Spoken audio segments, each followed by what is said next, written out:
आणि बुलेटिनच्या सुरुवातीला एक महत्त्वाची बातमी। माओवादी संघटनेचा प्रमुख असलेला देवजी उर्फ तिरुपतीनं तेलंगणा पोलिसांसमोर आत्मसमर्पण केल्याची बातमी समोर येते। सुरक्षा यंत्रणांच्या उच्चपदस्थ सूत्रांनं या बाबीला दुजोरा दिलाय। देवजी हा देशभरातल्या माओवादी संघटनेचा प्रमुख असून त्याच्यावर सगळ्या राज्यांचा मिळून 10 कोटींपेक्षा जास्तीचं बक्षीस आहे। माजी मंत्री धर्मराव बाबा आत्राम आमदार असताना त्यांच्या अपहरण करण्याचा सूत्रधार देखील देवजीच होता।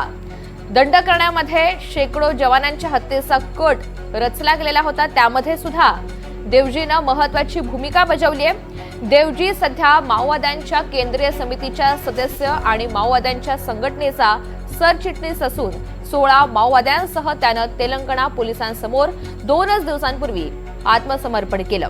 येत्या 2 ते 3 दिवसांमध्ये तेलंगणा पोलीस या सगळ्या संदर्भात अधिकृत घोषणा सुद्धा करणार आहेत। अधिकची माहिती जाणून घ्यात मनीष रक्षमवार आपल्या सोबत आहेत।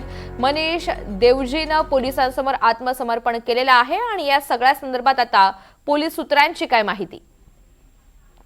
नक्कीच ऋतुजा, येत्या काही दिवसांमध्ये आपण बघितलेलं आहे गडचिरोली जिल्हा असू द्या किंवा छत्तीसगड आंध्र प्रदेश असू द्या, या ठिकाणी नक्षल्यांचे मोठ्या प्रमाणात आत्मसमर्पण झालेले आहेत आणि चकमकी सुद्धा वाढलेल्या आहेत।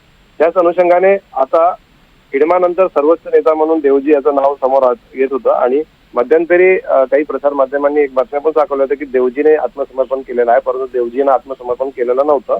परंतु आजच्या तारखेमध्ये देवजी याने तेलंगणा पोलिसांसमोर पण आत्मसमर्पण केल्याची माहिती सूत्रांनी दिलेली आहे, परंतु अशी अधिकृत काही पुष्टी झालेली नाही।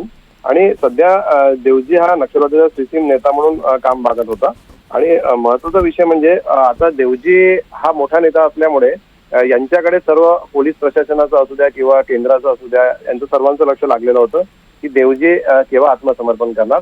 आणि देवजीने आपल्या 16